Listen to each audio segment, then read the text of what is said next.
If no one came soon, the tiny life would slip away, just like another tragedy swallowed by the indifferent city. In this forgotten corner of the city, no one would notice the tiny bundle wrapped in a thin cloth or hear its weakening cries.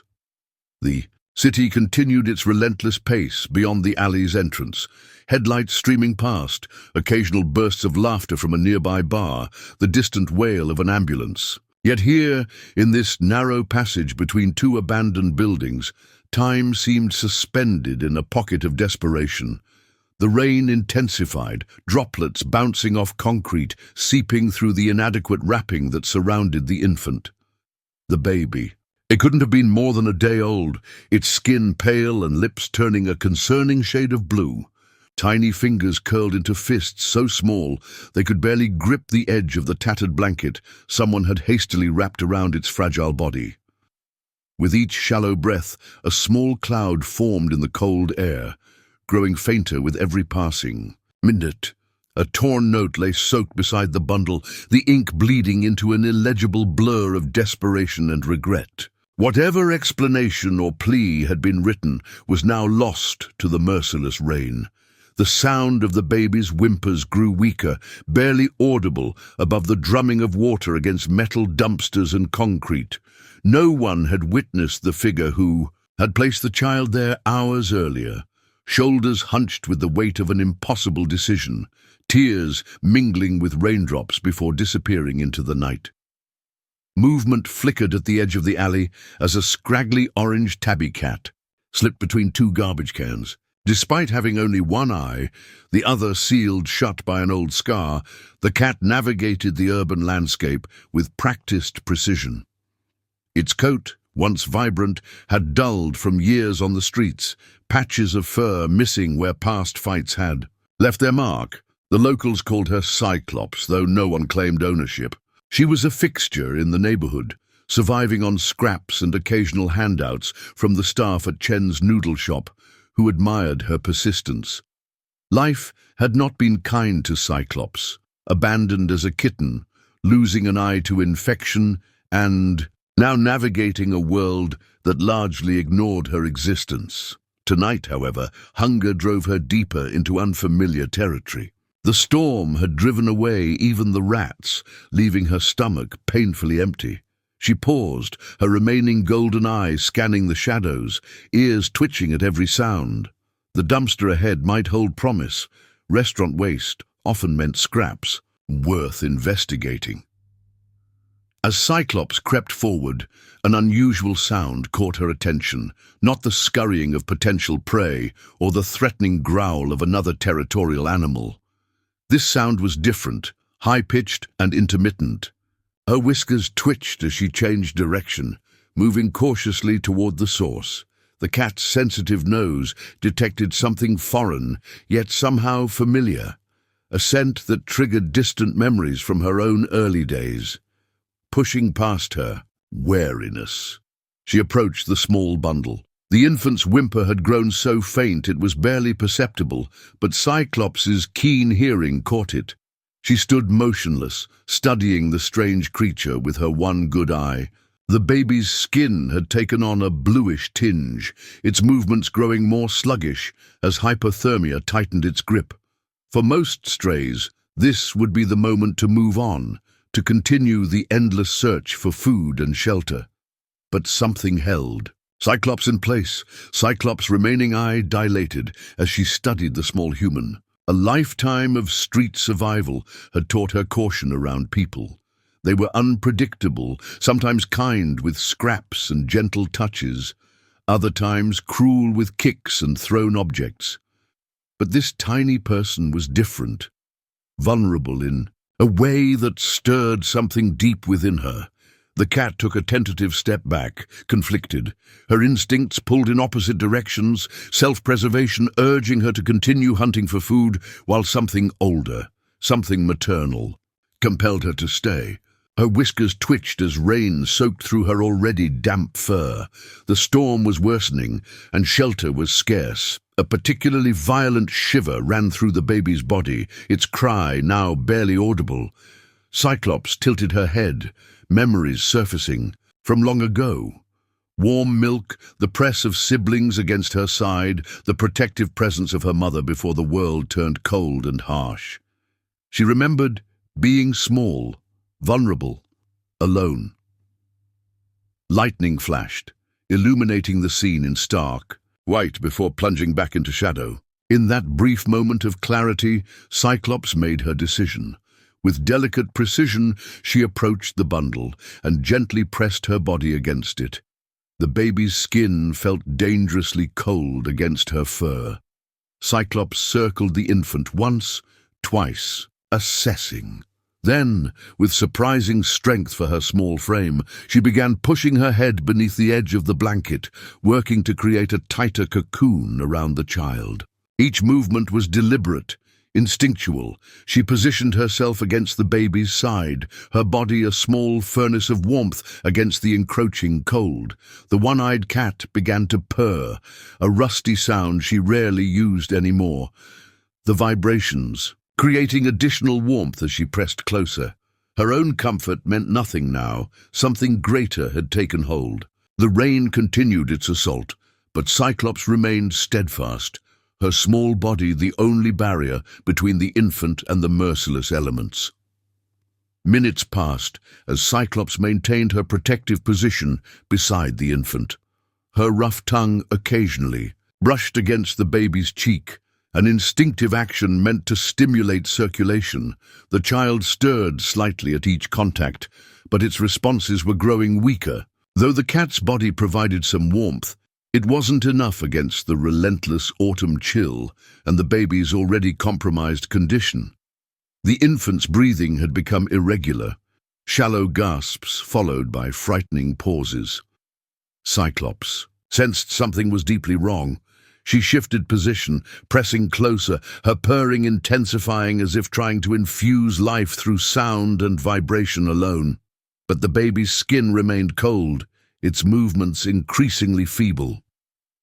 Water began, pooling around them as the rain found new paths through the alley's uneven surface. Cyclops hissed softly as the rising puddle soaked through the bottom of the blanket. She stood, shaking water from her paws, and attempted to drag the bundle towards slightly higher ground.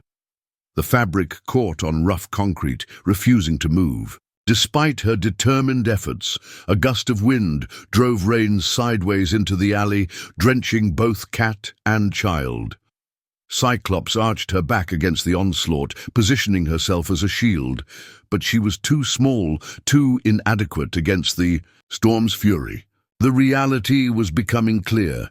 Her intervention, while instinctively noble, wasn't sufficient. The baby needed more than what a one-eyed stray cat could provide. It needed human help, medical attention, proper shelter. Cyclops paced anxiously, her tail twitching with growing distress. The child's whimpers had ceased entirely, an ominous silence that sparked panic in the cat's keen senses. Cyclops looked toward the alley entrance, where occasional shadows of passing pedestrians could be seen hurrying through the storm. People were out there, humans who could help this tiny one in ways she couldn't. But how could a street cat alert them? How could she, avoided and ignored by most, draw attention to this hidden crisis? Maya pulled her raincoat tighter as she hurried toward her apartment. At 58, her joints protested against the damp chill, a painful reminder of decades spent cleaning hotel rooms. Tonight's late shift had been particularly grueling, and all she wanted was the comfort of her small studio apartment and a cup of hot tea. She paused at the mouth of the alley, her usual shortcut home. The narrow passage between buildings was darker than usual, the single security light at its far end having succumbed to the storm. Maya hesitated, weighing the extra 3 blocks against the discomfort of walking through the deserted alley. Her decision made, she stepped into the shadows, her worn sneakers splashing through puddles. The sound of something moving ahead made her freeze. Living in this neighborhood for 30 years had taught her caution. She squinted, trying to discern shapes in the darkness. A flash of movement caught her eye, something orange darting back and forth at the edge of visibility. Maya recognized the distinctive silhouette of the local one-eyed stray.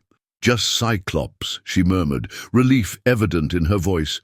She'd often left scraps for the cat, admiring its resilience. But tonight, something was different. Instead of shrinking away as Maya approached, Cyclops moved toward her, meowing with unusual intensity. The cat circled her legs once, then darted several feet into the alley before looking back expectantly. "What's gotten into you?" Maya called, continuing her path. But the cat returned, this time pacing agitatedly before her, blocking her progress. Maya frowned. In all her years of casual interaction with neighborhood strays, she'd never seen behavior like this. When Cyclops repeated the pattern a third time, approaching, meowing loudly, then returning to the same spot deeper in the alley, Maya's curiosity overcame her desire to get home. "All right, what is it you want to show me?" she asked, following cautiously as the cat led her further into the darkness, toward a small bundle she hadn't noticed before. Maya's breath caught in her throat as she knelt beside the rain-soaked bundle. "Dear God," she whispered, hands trembling. As she pulled back the edge of the thin blanket to reveal the infant's face, the baby's skin was a frightening shade of blue, its tiny features motionless. Maya's breath caught in her throat as she knelt beside the rain-soaked bundle. "Dear God," she whispered, hands trembling as she pulled back the edge of the thin blanket to reveal the infant's face. The baby's skin was a frightening shade of blue, its tiny features motionless. "No, no, no," she murmured, quickly removing her raincoat and wrapping it around the child. Her mind raced. The nearest hospital was 15 blocks away, too far to run. Her phone had died hours ago during her shift. The situation was critical. Every second mattered.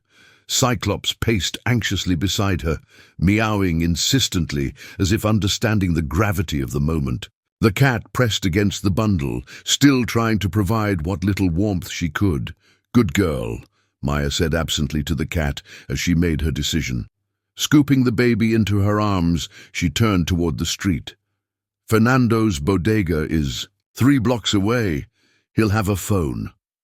She spoke aloud, organizing her thoughts as she began moving with purpose, the urgency giving strength to her tired legs.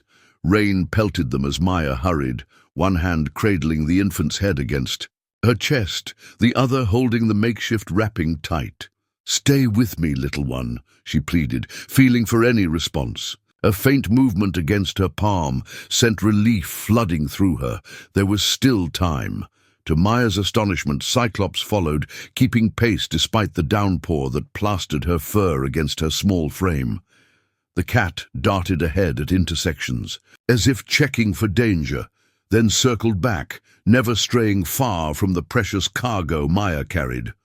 They reached Fernando's bodega in minutes that felt like hours.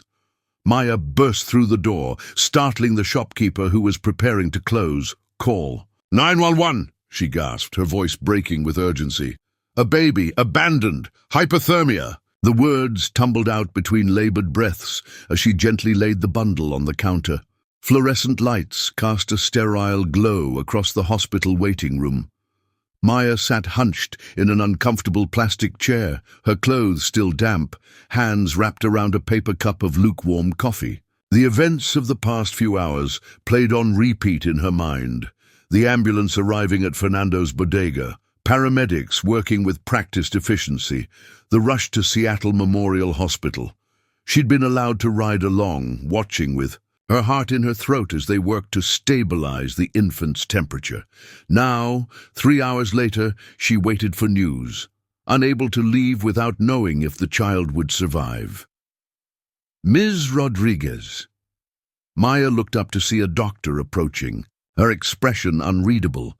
Maya stood, coffee forgotten, preparing herself for whatever news was coming. "The baby is stabilizing," the doctor said, a small smile finally breaking through her professional demeanor.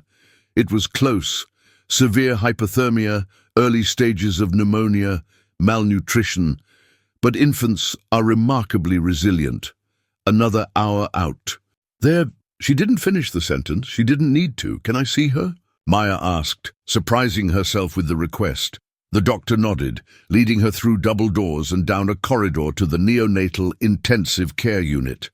Inside, the contrast to the alley couldn't have been more stark.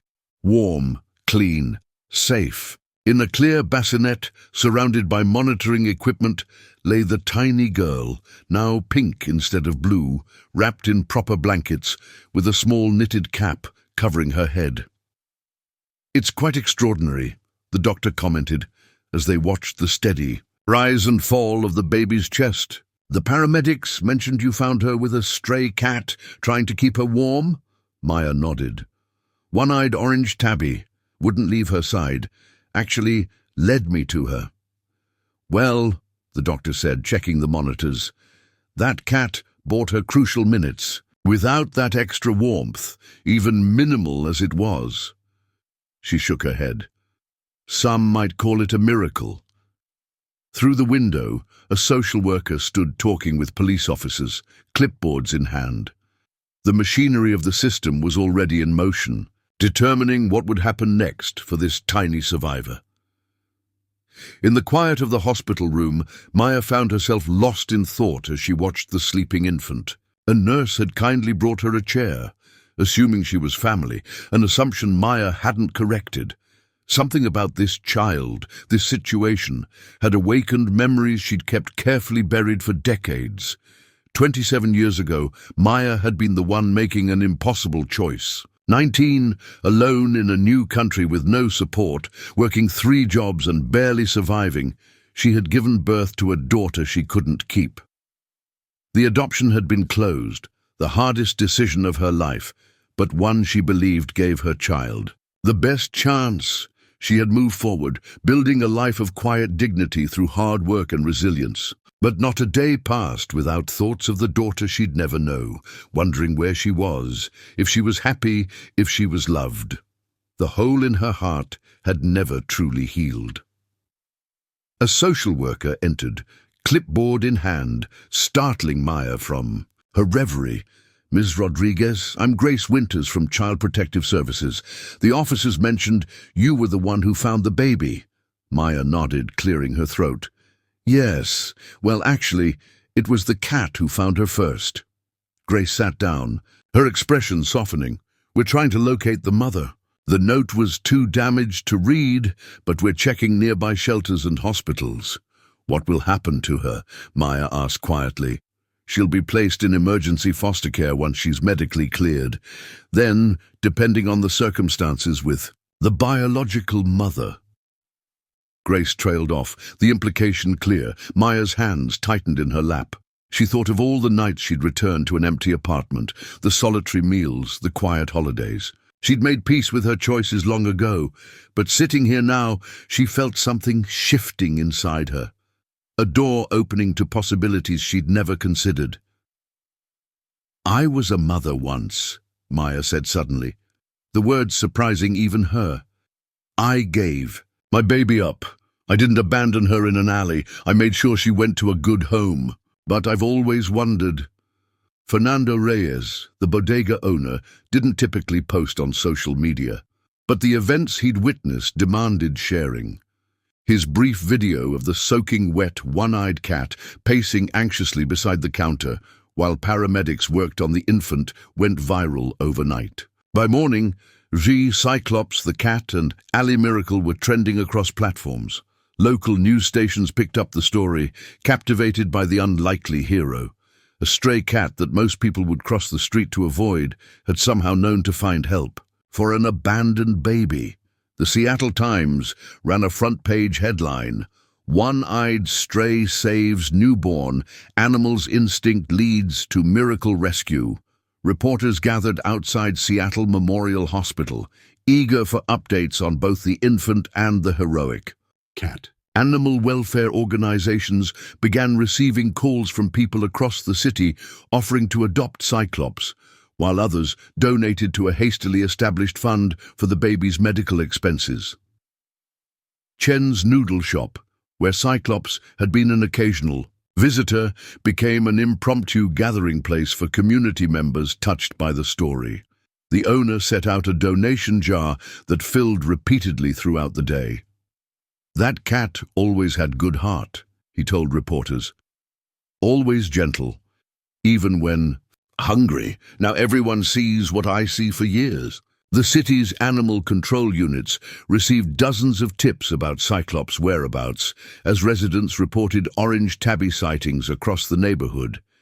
The mayor issued a statement promising resources to find the feline hero and ensure its well-being, while the hospital was inundated with gifts for the recovering infant. Tiny clothes, blankets, and stuffed animals piled up in the administrative offices. At the center of the growing storm of attention, Maya maintained her vigil at the hospital, surprised and somewhat overwhelmed by how quickly the story had spread. She'd granted only one brief interview, focusing on Cyclops' actions rather than her own role. "That cat knew exactly what it was doing," she had said simply. "It chose to help when it could have walked away." What she didn't tell reporters was that she had been returning to the alley each night, after visiting hours ended, leaving food and calling softly for the one-eyed cat who had changed everything. 3 months later, Maya's small studio apartment felt entirely different. The space hadn't changed much physically.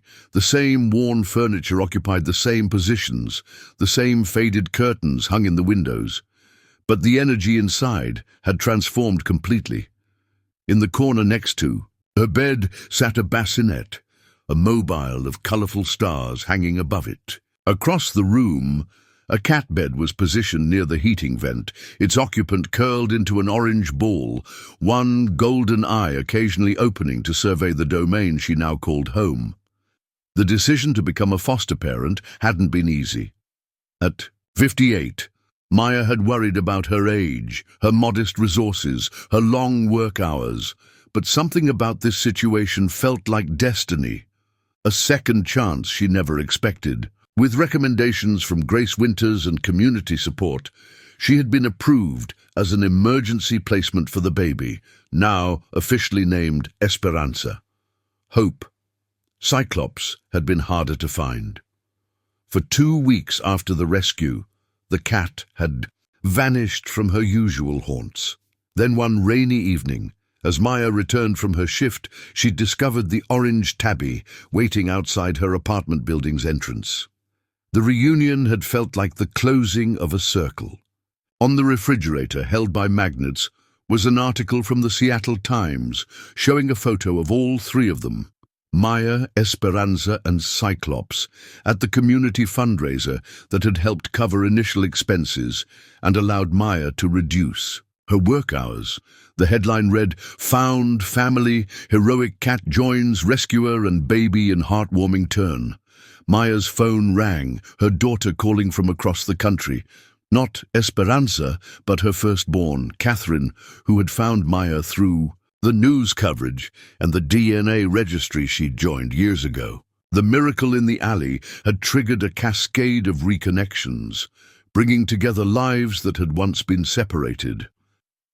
As Maya answered the phone, Cyclops uncurled herself from her bed, stretching before jumping onto the couch. From there, she could watch over Esperanza's bassinet while still pressed against Maya's side, her chosen position these days, guardian and companion to them both. Some called it coincidence, others fate. Maya simply called it family, unexpected, unconventional, and more precious than she had ever imagined possible. The story of Cyclops, Maya, and baby Esperanza spread far beyond Seattle in the months that followed. Animal welfare organizations reported a surge in cat adoptions, particularly of older and special needs cats that might otherwise have been overlooked. Local shelters created the Cyclops Initiative, a program specifically focused on finding homes for one-eyed, disabled, or otherwise imperfect cats that deserved a second chance. But perhaps the most profound impact was invisible to the public. The countless conversations around dinner tables about what it means to be family, about second chances, about seeing value in those society often overlooks. The image of a scarred, one-eyed stray cat choosing to protect an abandoned infant resonated deeply in a world that sometimes seemed to have lost its capacity for compassion. Maya received letters from around the country, from single mothers who had made difficult choices, from adoptees searching for their roots, from animal rescuers who recognized the extraordinary bond that can form between species when kindness bridges the gap. She answered each one, her words simple but powerful. We all deserve to be found. On warm days, visitors to the small park near Maya's apartment might spot an unusual trio on a bench: an older woman reading softly from a children's book, a gurgling infant reaching for the pages, and a one-eyed orange cat perched protectively nearby, surveying the world with watchful attention. 3 lives that might never have intersected, now inseparable. Some stories touch us because they remind us of the extraordinary connections that can emerge from the darkest moments. A stray cat with one eye, an abandoned infant with no voice, and a woman carrying decades of quiet grief, each lost in their own way, each found through an act of instinctive compassion. If this story touched your heart, don't forget to like, share and subscribe to Miracle Moments for more inspiring real-life stories that remind us of the unexpected heroes walking among us every day. Remember that sometimes the most profound acts of heroism come from those we least expect, even those with 4 paws and 1 golden eye. Because in the end, family isn't defined by blood or species. It's created in those moments when we choose to care for one another against all odds. 6 months after the miraculous rescue in that rain-soaked alley, we visited Maya, Esperanza and Cyclops in their new home, a modest 2-bedroom apartment gifted by a local real estate developer. Touched by their story, the walls, once bare, now display framed photographs documenting their journey. Esperanza's first smile, Cyclops perched regally on a windowsill, Maya's reunion with Catherine during her first visit from Boston. I never thought at my age I'd be starting over with a baby, Maya confessed, bouncing a now healthy Esperanza on her knee. But life doesn't follow the plans we make. Sometimes it gives us exactly what we didn't know we needed. The adoption became official last month. A moment, captured in a photograph on the mantel, Maya holding Esperanza, Cyclops somehow managing to position herself in the frame, and Catherine standing beside them, completing the picture of an unconventional but undeniably loving family. Cyclops, now sporting a proper collar with a small medallion that reads "Hero," has adjusted well to domestic life. Her formerly ragged coat now gleams with health, though she still watches windows and doors with the vigilance of her street days. The cat has become something of a local celebrity, with children often asking to meet the one-eyed hero cat when they spot her in Maya's arms during neighborhood walks. She saved 2 lives that night, Maya reflected, watching Cyclops delicately groom Esperanza's small hand with gentle licks. This little one's life, and mine. I'd been alone so long, I'd forgotten what it meant to be needed, to be essential to someone else's world. The biological mother of Esperanza was eventually located, a 19-year-old named Tara, who had been living in her car, suffering from postpartum depression and desperate poverty. Rather than pressing charges, Maya reached out with compassion, inviting the young woman into their circle. Now Tara visits weekly, slowly building a relationship with her daughter, while Maya mentors her through community college applications. We're all recovering from something, Maya explained, all deserving of grace. Cyclops taught me that even those with scars have tremendous love to give, if only given the chance.